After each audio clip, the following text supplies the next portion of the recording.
Gas का cylinder Sonia Gandhi ji, सरदार मनमोहन सिंह जी 400 रुपया 450 रुपया पर छोड़कर गए थे।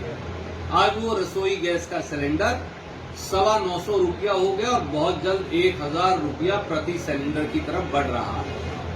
खाने का तेल 200 रुपया लीटर पार कर गया। दालें कोई भी 90 रुपए से 140 रुपया किलो से कम नहीं है।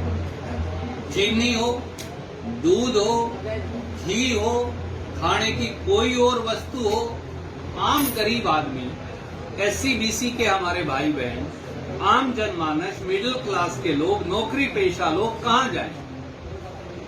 आप एक तरफ जीएसटी की मार मार रहे हैं, दूसरी तरफ तनख्वाहें कम हो रही हैं, तीसरी तरफ नौकरियां खत्म हो रही हैं, चौथी तरफ रसोई गैस, पेट्रोल, डीजल, खाने का तेल, दाल सब आम जनमानस की हद से पार कर चुकी है। ये सरकार नहीं है, ये वसूली की दुकानें बन गई हैं। मोदी और खट्टर साहब, भाजपा और जजपा, ये जनता की खाल उतारकर, जनता की जेब लूटकर वसूली की दुकानें हैं।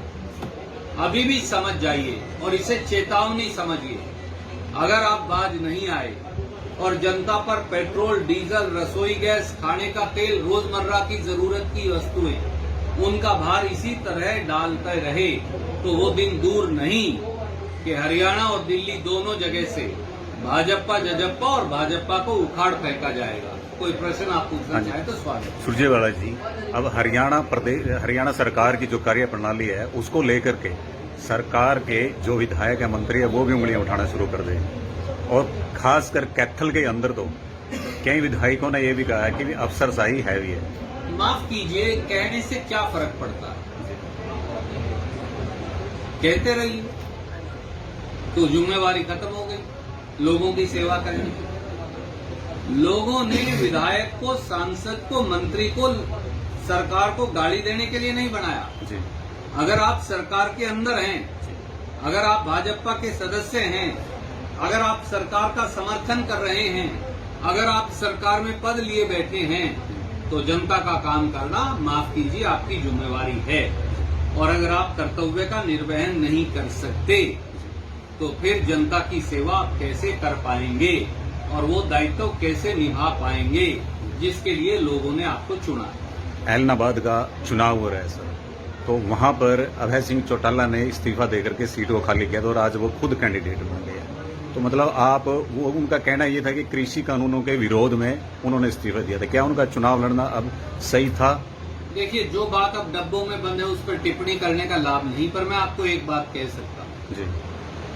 जब ये तीनों अध्यादेश मंत्रिमंडल में पारित हुए थे तो मैं आपको याद दिलाऊं, राहुल गांधी जी और भारतीय राष्ट्रीय कांग्रेस की ओर से मैं वो पहला व्यक्ति हूं जिसने इन 3 कृषि कानूनों को 3 काले कानूनों की संज्ञा दी थी।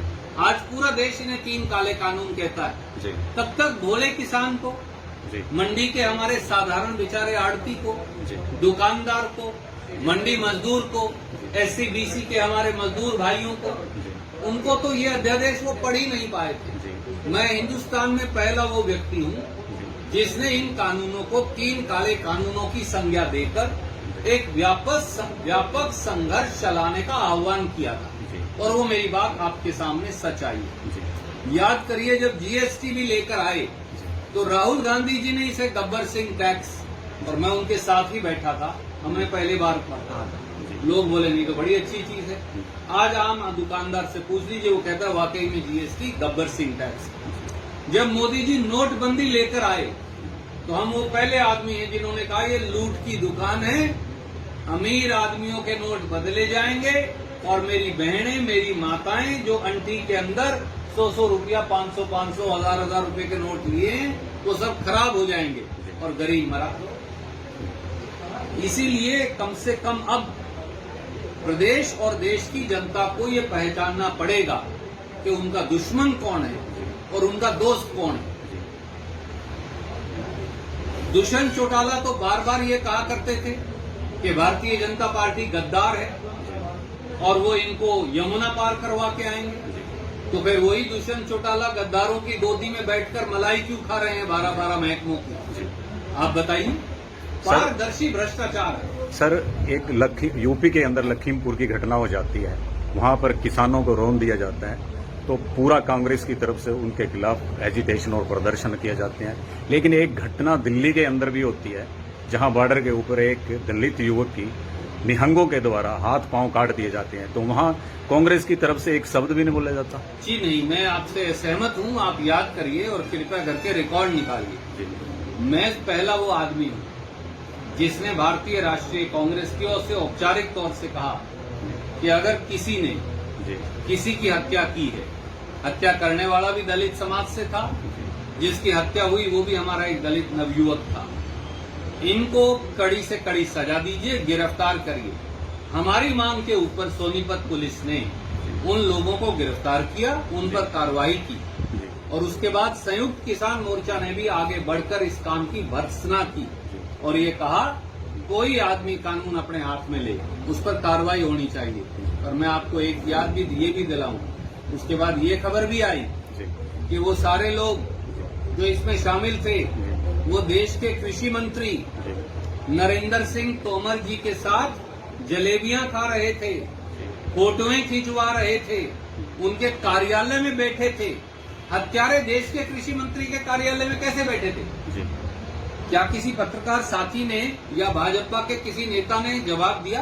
क्या ये प्रायोजित? ये बात भी आया, मुझे नहीं मालूम, ये तो आप जांच करेंगे या पुलिस जांच करेगी। ये बात भी सामने आई, उस दलित नौजवान की बहन ने ये कहा कि एक किसी व्यक्ति का फोन आया और ये कहा कि दिल्ली से कोई बहुत बड़ा आदमी तुम्हें दिल्ली बॉर्डर पर बुला रहा है। टेलीफोन की जांच तो सरकार कर सकती है। उन्होंने पिगेसस पे तो आप लोगों के टेलीफोन और मेरे टेलीफोन भी लगा दिए, तो वो जांच करें वो कौन था दिल्ली के गलियारों में वो बड़ा आदमी जो उस गरीब को वहां बुला रहा था।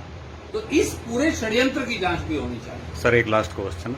अब ये 11 महीने से जो कृषि कानूनों को लेकर के किसान आंदोलनरत हैं और उन्होंने चारों तरफ से दिल्ली के बॉर्डरों को घेरा हुआ है और उससे लाखों लोग जो है प्रभावित हो रहे हैं, क्या ये प्रजातंत्र में एक ठीक रास्ता माना जाता है किसानों का जो कृषि कानूनों को लेकर के? अगर इसके लिए कोई जिम्मेवार है तो उन आदमियों के 3 नाम जी। एक का नाम है माननीय नरेंद्र मोदी जी, दूसरे का नाम है माननीय श्री मनोहर लाल खट्टर और तीसरे का नाम है श्री दुष्यंत चौटाला जी। किसान वहां अपनी मर्जी से नहीं बैठे जी। 1000 किसान वहां मर गए। आप मुझे बताइए, क्या आप अपनी मर्जी से बारिश में, धूप में, ओलों में, तूफान में, आंधी में, बगैर पानी के, बगैर लेटरिन की व्यवस्था के, बगैर रहने की व्यवस्था के आप क्या 11 महीने कहीं रहेंगे? बिल्कुल नहीं रहेंगे। किसान, क्या देश का किसान संसद नहीं जा सकता? मैं आपसे पूछता हूं, कल को कोई कहे कि कोई पत्रकार पुंडरी नहीं जा सकता, क्यों? इस देश के सब नागरिक हैं। किसानों ने नहीं रास्ता रोका, रास्ता नरेंद्र मोदी की सरकार ने रोक रखा है। मनोहर लाल खट्टर जी दोषी हैं और दुष्यंत चौटाला क्योंकि उन्होंने वहां नश्तर लगवाए, कीलें लगवाई, पत्थर डाले, बजरी डाली, जेसीबी से राष्ट्रीय राजमार्ग खुदवाए। किसान अपनी मर्जी से नहीं बैठा, वो तो जाकर कहाँ बैठना चाहता है? वो तो लाल किले की शहतीर पर, वहां जो बाहर खुला ग्राउंड है वहां बैठना चाहता है। वहां किसको एतराज है? और मैं एक आपको फिर याद दिलाऊं, क्योंकि शायद आप उस समय बहुत जवान रहे होंगे। महेंद्र सिंह टिकैत जी 5 लाख किसान और खेत मजदूर लेकर गए थे। राजीव गांधी जी उन दिनों में देश के प्रधानमंत्री थे। उन्होंने दिल्ली के सारे रास्ते खोल दिए और उन्होंने कहा आप इंडिया गेट पर बैठिए। इंडिया गेट पर उनका चूल्हा जलता था। क्या दिल्ली के एक नागरिक को भी तकलीफ हुई? कोई नहीं हुई। खुला ग्राउंड है। अब तो नरेंद्र मोदी जी ने कब्जा करके अपना मकान बना लिया, वहां वो अलग बात है, परंतु तब तो खुला ग्राउंड था। 5 लाख आदमी 32 दिन तक वहां रहे और उसके बाद प्रधानमंत्री ने उन्हें बुलाया अपने घर, उन्हें भोजन करवाया, उनकी बात मांगी और उनकी बात सुनी। ये होता है सरकारों का तरीका। आप कीलें क्यों लगा रहे हैं? आपने क्यों रास्ता रोक रखा? पंजाब के अंदर कांग्रेस, हरियाणा